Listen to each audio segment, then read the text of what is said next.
انہیں اس سے کوئی سروکار نہیں تھا کہ نگہت غریب گھرانے سے، وہ ہمیشہ سے اس کلاس ڈفرنس کے خلاف تھے، جبکہ نگہت بھی ان کے ساتھ مل کر ایک محبت کی داستان رقم کرنے نکل چکی تھیں۔ وہ بے شک ایک غریب خاندان سے تعلق رکھتی تھیں، لیکن وہ بہت خوبصورت دوشیزہ تھیں۔ گہری سرمئی رنگ کی آنکھوں کے ساتھ وہ کھڑے نقوش کی مالک تھیں، اور وجاہت جو خود بہت ہینڈسم تھے، خاندانی وراثت کے اکلوتے مالک۔ نگہت نے ان سے محبت کا اظہار کر دیا، اور چونکہ سیما بیگم ایک اچھی اور نیک خاتون تھی، انہوں نے بیٹے کی پسند کو ترجیح دی اور شادی کروا دی۔ شادی کے 2 سال بعد انہیں 2 جڑواں خوبصورت بچے پیدا ہوئے، المیر سکندر اور زاویار سکندر، جو بالکل ایک جیسے نقوش کے مالک تھے۔ کوئی انہیں دیکھ کر نہیں کہہ سکتا تھا کہ یہ 2 الگ الگ انسان ہیں، لیکن آنکھوں کا فرق آتے ہی سب کی پہچان میں آ جایا کرتے۔ چونکہ زاویار کی آنکھیں اپنی ماں کی طرح گہری سرمئی تھیں، جبکہ المیر کی آنکھیں رات کی سیاہی کی طرح سیاہ اور خوبصورت۔ امیر خاندان میں شادی ہو کر آئی نگہت کچھ سال بعد ہی اپنی پارٹیز میں جانا شروع ہو گئی، اور پھر سال گزرتے گئے۔ آہستہ آہستہ نگہت بیگم کی دلچسپی وجاہت سکندر اور اپنے دونوں بچوں میں سے ختم ہونے لگی، جس کے باعث آئے دن بحث و تکرار ہونے لگی۔ پھر 7 سال بعد اللہ نے ان دونوں کو ایک اور اولاد سے نوازا، زایان سکندر، جس کے پیدا ہونے کے بعد نگہت بیگم بیزار رہنے لگی تھی، اور اس کے باعث ان دونوں کی بحث و تکرار مزید بڑھنے لگی۔ دیکھتے ہی دیکھتے سال مزید گزر گئے، جب ایک دن نگہت بیگم نے کھلم کھلا خلا کا اعلان کر دیا، جس کی وجہ ان کی ایک بہترین امیر دوست کا شوہر تھا۔ ان کا افیئر مشہور بزنس مین فیصل سیٹھی سے تھا، جو اس کی محبت پر، جو اس کی خوبصورتی پر فدا ہوتے اپنی بیگم کو 2 سال پہلے طلاق دے چکا تھا، اور اب وہ چاہتا تھا کہ نگہت بھی طلاق لے لیں، اور اس کے چلتے ایک دن نگہت نے وجاہت سے طلاق کا مطالبہ کر دیا۔ ان دونوں کی روز روز کی تکرار سے ان تینوں بچوں کے ذہنوں پر گہرا اثر ہونے لگا تھا۔ المیر اور زاویار 11 سال کے سمجھ بوجھ رکھنے والے بچے تھے، جو اپنے باپ کی بے بسی واضح طور پر سمجھنے لگے تھے۔ انہیں اپنی ماں سے چڑ ہونے لگی۔ وہ دیکھ سکتے تھے کہ ان کی ماں کس طرح رات دیر دیر تک گھر واپس آتی، بولڈ ڈریسنگ کرنے لگی تھی وہ، اور ان پر توجہ اور محبت تو صرف مطلب کے طور پر ہی دیتی تھی۔ ان معصوم ذہنوں پر ان کی ماں جو اثر ڈال رہی تھی، وہ اس سے بالا تر تھی۔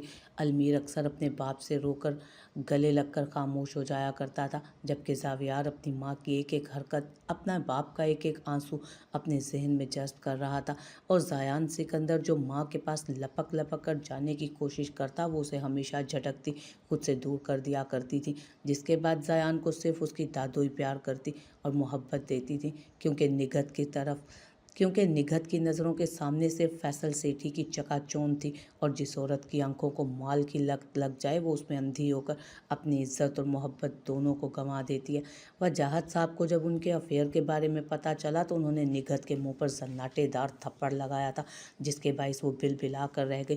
وہ یہ توہین برداشت نہیں کر پائی تھیں، اور پھر وہ دن آ ہی گیا جب نگہت نے خلا کے پیپر وجاہت کے منہ پر دے مارے۔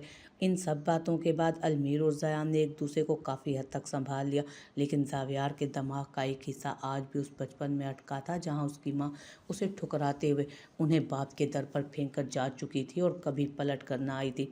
زاویار کو آج بھی وہ دن یاد تھا جب اس کی ماں اپنا سوٹ کیس گھسیٹتی ہوئی اس گھر کو الوداع کہتی جا رہی تھی، تو المیر اور زایان اپنی ماں کے پاس بھاگے بھاگے گئے تھے، روتے ہوئے، "ماں آپ مت جائیں نا، پلیز ماں، ہم دونوں آپ دونوں کے ساتھ رہنا چاہتے ہیں"۔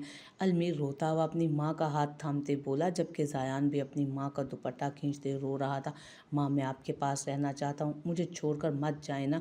زایان کی معصوم پکار پر وہاں کھڑی سیما بیگم کا بھی دل تڑپا تھا۔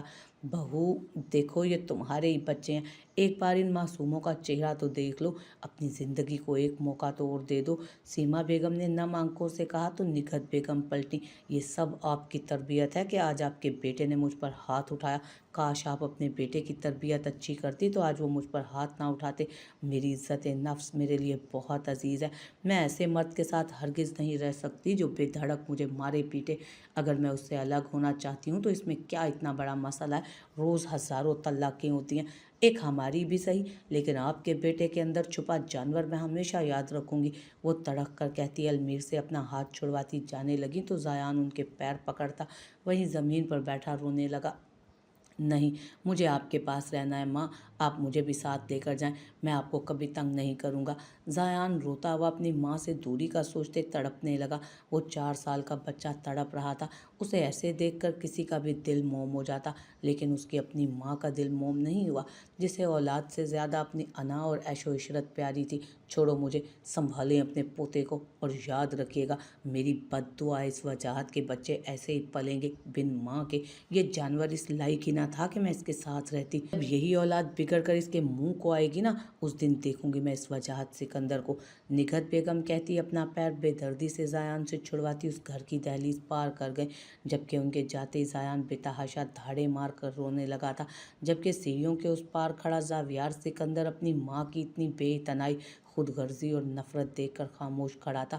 المیر و زایان رو رہے تھے، جبکہ اس کی آنکھ سے ایک آنسو بھی نہ نکلا تھا، جیسے وہ جانتا ہو کہ ایک نہ ایک دن یہ ہونا ہی تھا۔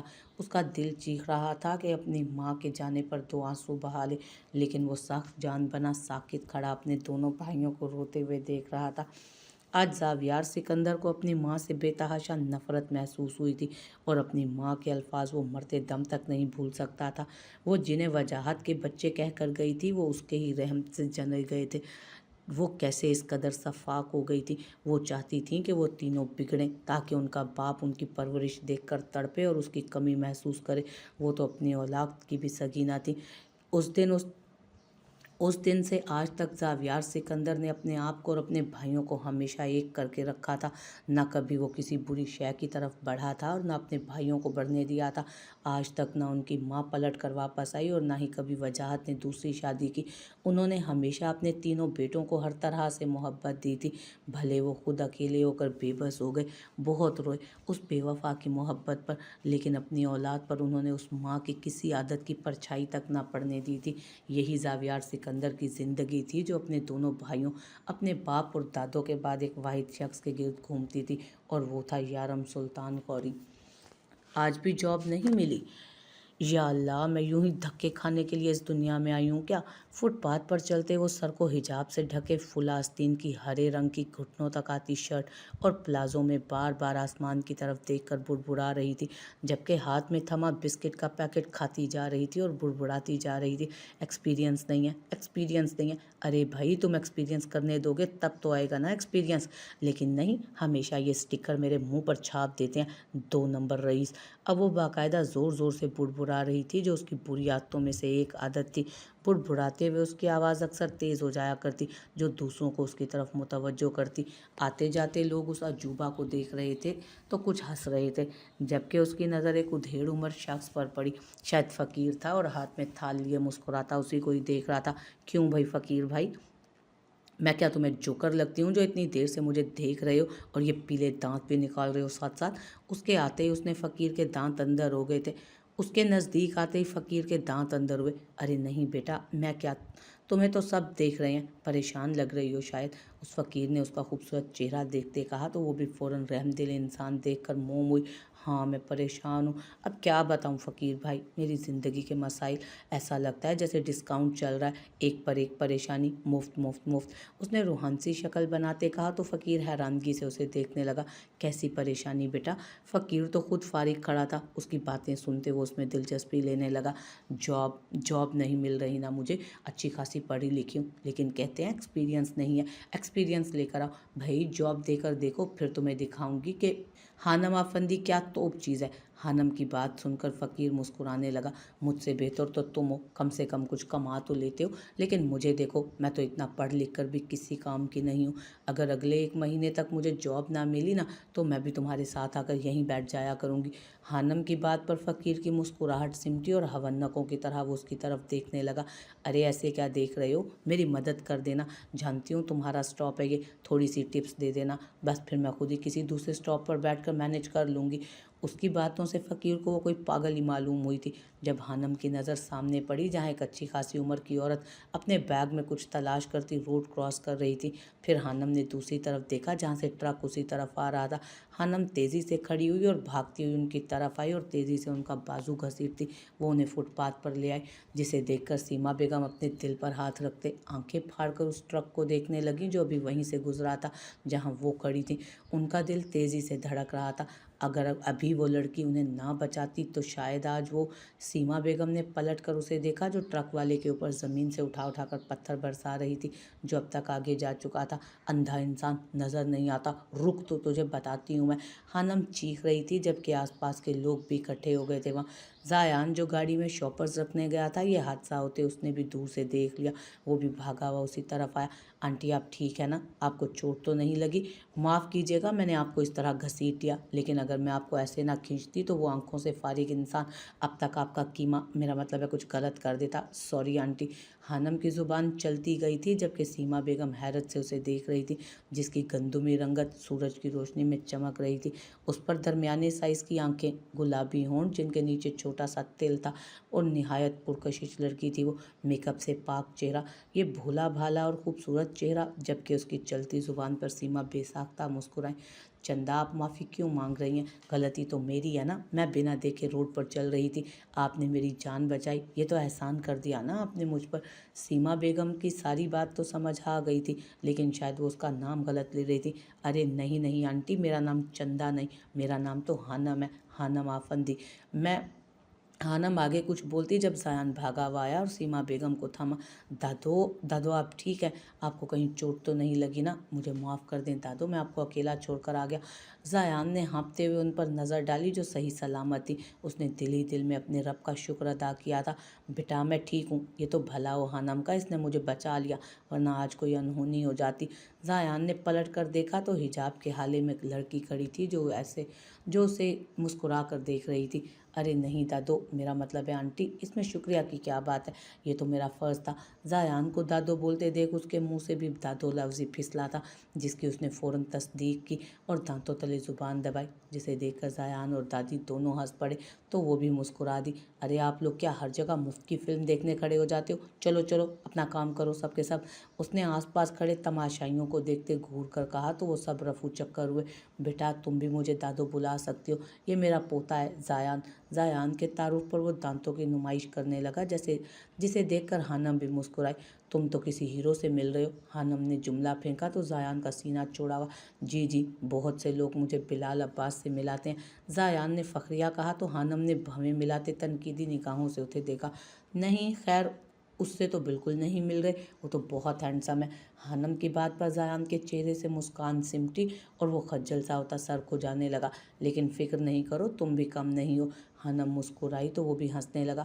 بیٹا آپ چلو نا میرے ساتھ میرے گھر، ایک کافی ہو جائے، دادو نے کہا تو زایان نے بھی سر اس بات میں ہلایا۔ ان کی محبت دیکھ خانم منع نہ کر سکی، اس لیے سر ہلانے لگی۔